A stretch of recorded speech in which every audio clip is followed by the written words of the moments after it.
কাজ থেকে বাড়ি ফিরে রাহুল খেলা করছেন তার মেয়ে আয়রার সঙ্গে। মিষ্টি মুহূর্ত শেয়ার করলেন অভিনেতা। গিয়ে গাড়ি নিয়ে তার বাড়ি গেল, গিয়ে কি ভীষণ ভীষণ করবো, আমি করবো, তুমি কি একদম ডান করে দিচ্ছ?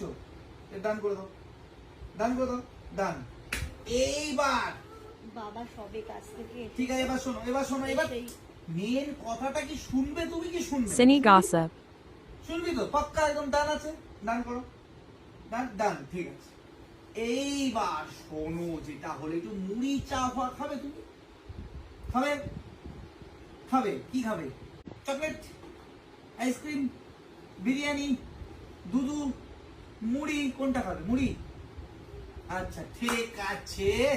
তারপর আমরা যেটা বসবো, তারপর হচ্ছে তুই কি করলি আজকে? আজকে তোমার কাশু কাশু হয়েছে, হয়েছে, হয়েছে। কালকে তুই কিভাবে ঘুমালি? পাপ্পার কোলে। আর পাপ্পা কিভাবে ঘুমাচ্ছিল? Cine gossip. সকালে দাঁতু মেজেছো? কিভাবে দাঁতু মেজেছো দেখি দাও। আর পাপ্পা মেজেছে? পাপ্পা মেজেছে কিভাবে? মাঝে কিভাবে দেখি দাও। হ্যাঁ, নিজের থুতু আমাকে দিয়ে দাও, খুব ভালো হলো। একটু বডিটা দেখি দাও, ইয়া, একটু মুম্বাইটা দিয়ে দাও আমাকে। আচ্ছা, তোমার কি তোমার মশা কামড়েছে? তোমাকে কি মশা কামড়েছে? আমার সঙ্গে মশা কামড়ে দিয়েছে। মশাকে তাহলে কি করা উচিত? কুচি কুচি করে দেবো।